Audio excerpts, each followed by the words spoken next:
Hi there. We're going to talk about jet lag. Everyone dreads jet lag when they travel, whether it's from the East Coast to the West, whether it's from the West Coast to the East, whether it's going to Europe. Jet lag always has an effect on us. I'm Roseanne with Travel with Roseanne. I am your travel advisor. If you need anything, let me know. Let's talk about jet lag.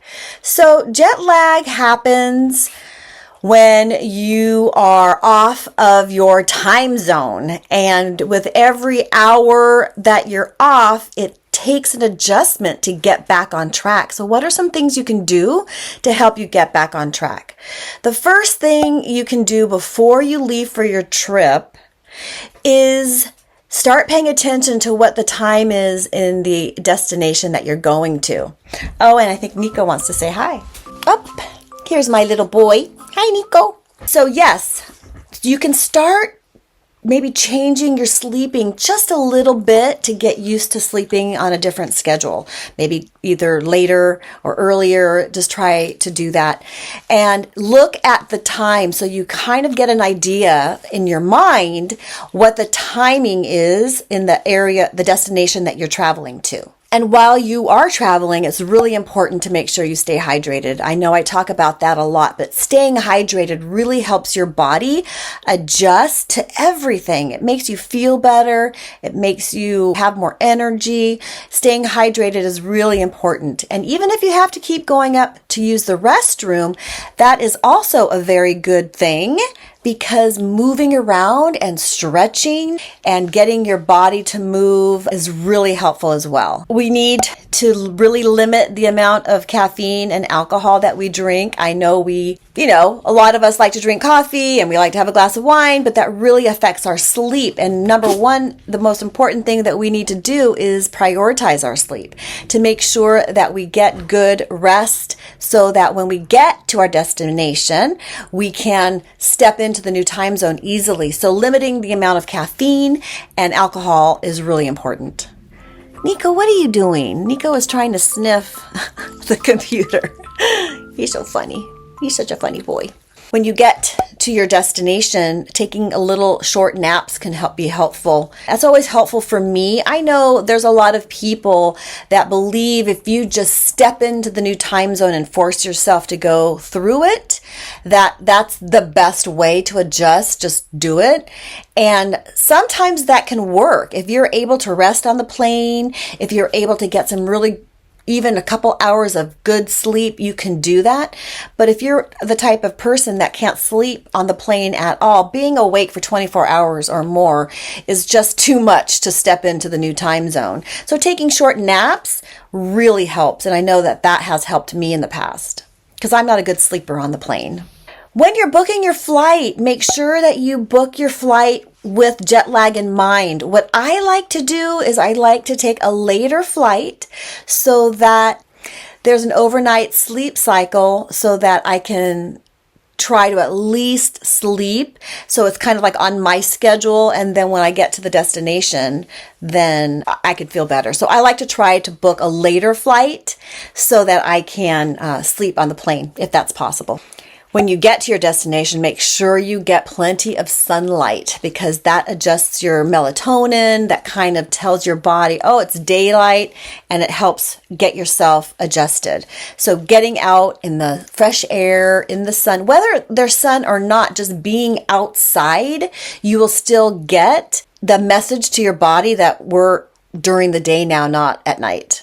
Adjust your watch. Don't keep your watch on your original time. When you get to your destination, change your watch so that your mind knows what time it is in the destination that you're at. For the plane ride, make sure you bring things that are comfortable, that you can make sure that you are wearing comfortable clothes, that your shoes are comfortable. I have brought little flip-flops with me on my carry-on, and that way I take my shoes off and just wear my little flip-flops so that it's comfortable. Bring a pair of socks so that your feet stay warm and you don't walk on the dirty airplane floor. But just bring things that are comfortable. If you like a neck pillow, if you like blanket, I always like to make sure I bring a shawl. Airlines usually give you a blanket if you're flying international, but I always like to have an extra shawl too, just in case.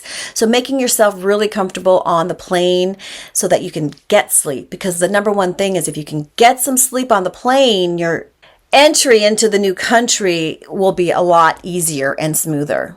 And give yourself a little bit of a break, give yourself some recovery time when you land. When I book my clients on their international trips, I always make sure to give them some time before they jump into doing their activities. I think that's really helpful because it gives you time to adjust, to rest, maybe take a stroll around the place that you're at, take a short nap. So that's kind of how I like to start a trip when I'm going internationally. I don't want to get off the plane and get on a tour. No. Moving and stretching and making sure that you have movement in your body on the plane and when you get to your hotel room, that's really helpful. And I'm going to mention this again. Drink a lot of water, stay hydrated, because that's going to help you as well. Now, one of the things that I found when I went to Scotland back in September, I found that I could not sleep at night. This was really the first time I had a really hard time adjusting to the schedule.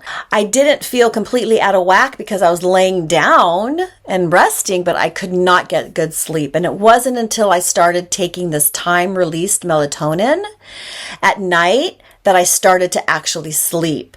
Now, I don't know how melatonin works for you. Ordinarily, it does not work for me. But when I was in that jet lag, not sleeping time, taking that time-released melatonin really got me back on the swing of things. So you can consider that. There are also homeopathic jet lag tablets that you can take. I've tried taking them before, but I wasn't really religious in how you take them.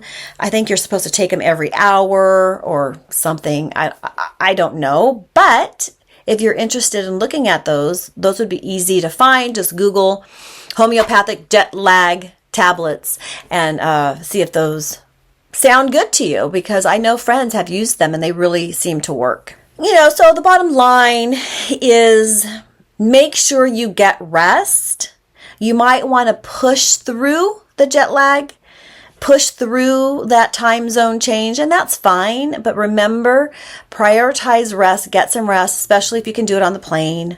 And drink a lot of water and just have fun. Be patient. Know that your body will recover. It will. It might take a couple days to really feel normal again. Some people can jump in and just feel great right away. And some people take a little bit more time. Just be patient with yourself. Know that you're going to be okay and know you're going to have fun.